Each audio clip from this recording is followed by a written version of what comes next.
From helping to plan Tour de Fox Great Lakes, hosting charitable art exhibits, arranging symphony concerts, and promoting online auctions, the true crown jewel of their efforts is Shaking with Laughter, their annual evening of comedy and music that has kept the Cleveland community amused, engaged, and garnered the support of the likes of Jerry Seinfeld, Larry David, and Wayne Cotter. While this September's event will be the last of Shaking with Laughter's 6-year run, it is of no surprise to anyone that they'll be going out with a bang, a goal of crossing the $1 million mark for historic funds raised. Ladies and gentlemen, it is my sincere pleasure to introduce my friend Karen Jaffe.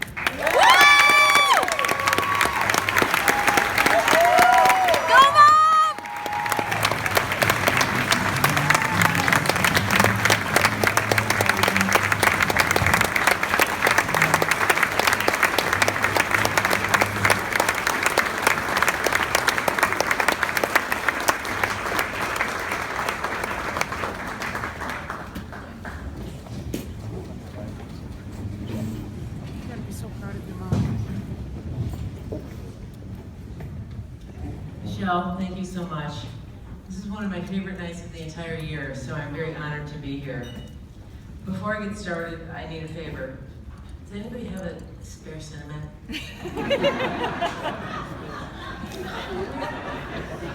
Oh, I'm kidding.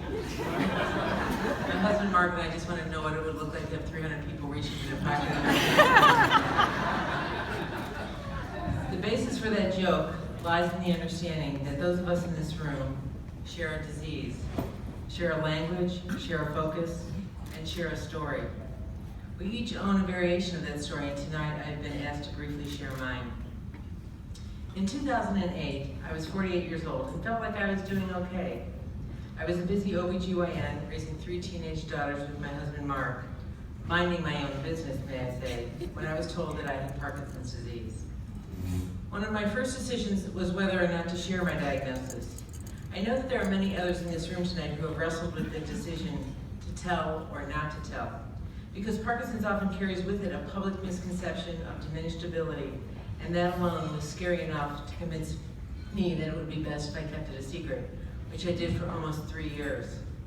I did tell some of my family and a small handful of friends, but it actually took the better part of a year to get beyond telling more than the first 6 people. My neighbors, my patients, and the medical community where I practiced, they had no idea. And because I was keeping it secret, I worried about getting worse, and thus I worried about being found out. If I hadn't needed to worry so much, I would have been a different Parkinson's patient from the get-go. For once in my life, I was just too chicken. And yet, one of my friends had a very different take on my future. She told me that who I was meant to be was to be the determined woman who accepts her disease and begins the public dialogue of how a person can work and be a surgeon and be a mother, and yes, Michael, be a moil, and have Parkinson's disease. My friend chuckled. Yes, she actually chuckled, and said, "Karen Jaffe, I cannot wait to see all the things you will eventually do with this." At the time, I recall thinking that it would take something extraordinary for me to have that kind of strength. I also recall thinking that she was crazy. Then in November of 2009, I attended my first Michael J. Fox Foundation event. For me, this scientific research roundtable was exhilarating, thought-provoking, and of course, optimistic. I had no idea how many of the 150 plus people attending actually had Parkinson's disease, but it didn't matter, because we were all engaged in discussing the Fox Foundation's strategy for accelerating Parkinson's research and what that research entailed. What happened next, I didn't see coming. Throughout the audience, people were given an opportunity to share their Team Fox stories.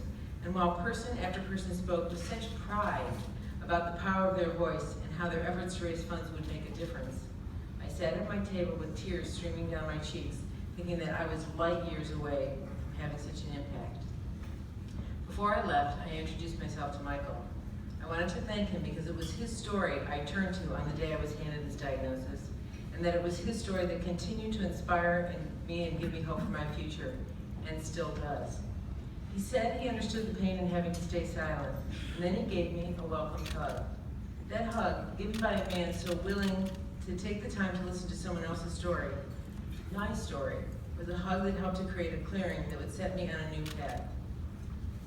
I returned home to Cleveland and asked myself, who am I meant to be?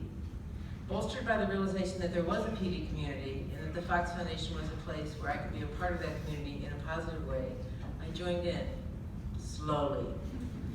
I started incognito, offering hand-knitted shawls on a Team Fox page with the carefully worded banner, Fox Wraps by Fox Wraps Knitters. But by wrap number 50, the ruse was over, as it was my name that began to appear and reappear in the honor roll, which to my amazement actually felt okay. And you know what? As it turns out, it is a whole lot easier to raise money when people know who's doing it and why. Who knew? 200 reps later, I had raised $20,000 and had finally let it all go. Though the Fox Foundation's mission is to find a cure, I think a byproduct of that mission for anyone who joins Team Fox is the willingness to face the stigmas associated with PD in order to tell the world about PD. Who wouldn't want to tell the world that they were part of this amazing organization? On days when my meds aren't working their best, I only need to look to the foundation for sustenance in the knowledge that I'm part of a group that is innovative, determined, creative, resourceful, and with Michael as the face of the organization, dare I say, sexy. While I worked for 3 more years after letting my secret go, I can no longer work as an OBGYN, or as a MOYA for that matter, but I'm okay with it. I was honored to have been a physician. One of my greatest strengths as a physician was my ability to listen and offer guidance. As I began to do this for other newly diagnosed people with Parkinson's, the answer to the question, who was I meant to be, was now clear. I was sure that I was not put on this planet to just have Parkinson's disease. I was put here to do something about it. It has now been 7.5 years since my first research roundtable. So for those of you who attended their first one this afternoon, trust me when I tell you that much has been accomplished. In many ways, the excitement of hearing about all of the new research that the Fox Foundation is funding is what a day like this is supposed to be about. But tonight is also about the many Team Fox members who are rewriting the story every year, raising more and more research dollars. We are a collective force that will not stop pushing the boundaries of what we can accomplish until this job is done.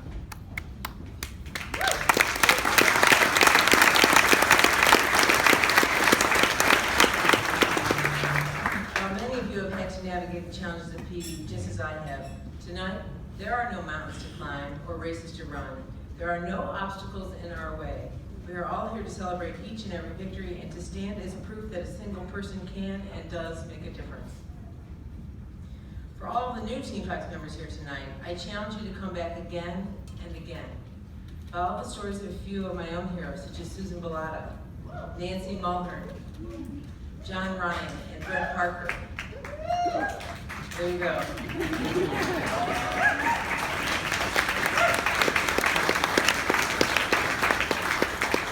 In this room, the hero might be the person sitting right on either side of you. Keep your focus, but do it with humility. Maybe trying a variation of the pocket trick the rabbis teach. Take 2 pieces of paper. On the first one write, there won't be a cure without me, and always carry that in your left pocket. On the other, write the words, there won't be a cure without thousands of researchers, philanthropists, doctors, clinical volunteers, and some luck. Fold it up and put that in your right pocket. On days when you've corralled a big donor and you think you're the bee's knees, or on the day when you check the top 10 list and curse because someone else inched into a spot above you. Pull out that paper in your right pocket and be reminded that it's not all about you. It will help you to keep a pure heart. And on days when you feel dejected and wonder whether you are making any difference with your measly couple of $1,000, pull out that piece of paper in your left pocket and remember, there won't be a cure without you. As a Team Fox member, I am proud to have accomplished so much, but I certainly didn't do it alone. My husband Mark, our daughter Elena, and my dear friend Kevin Edelman are here with me tonight representing the rest of our team back in Cleveland who do so much to make each of our Shaking with Laughter events such a success. Clap.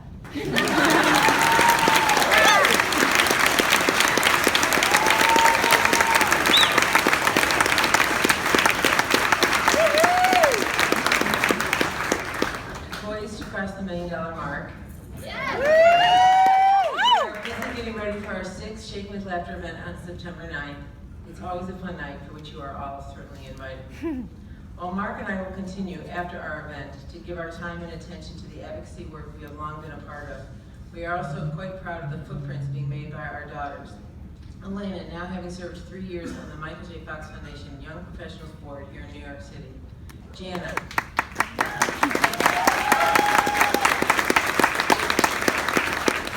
Jana, knee-deep in medical school on her journey to become a neurologist.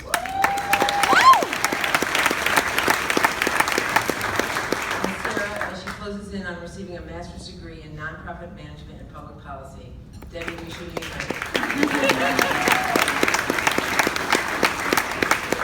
And so tonight, Michael, Debbie, Todd, and indeed all of my friends here at the Fox Foundation, thank you for giving me this opportunity to share some of my story. Lucky for me, at a time when I no longer recognize myself, you all were standing by with just the right set of tools. Strength, optimism, and humor, all of which had gone missing from my own toolbox.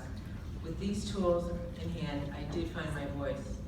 I'm sure that many of you recognize elements of my story in your own story because we all share a disease, we all share a language, we all share a focus. And on occasion, we even share a cinema. Most importantly, we all share a voice. And when a group of people share these things, they become a community. Our community is called Team Fox. And together, our Team Fox voice is clear and it is strong. And until a cure is in hand, it is a voice that is determined to be heard.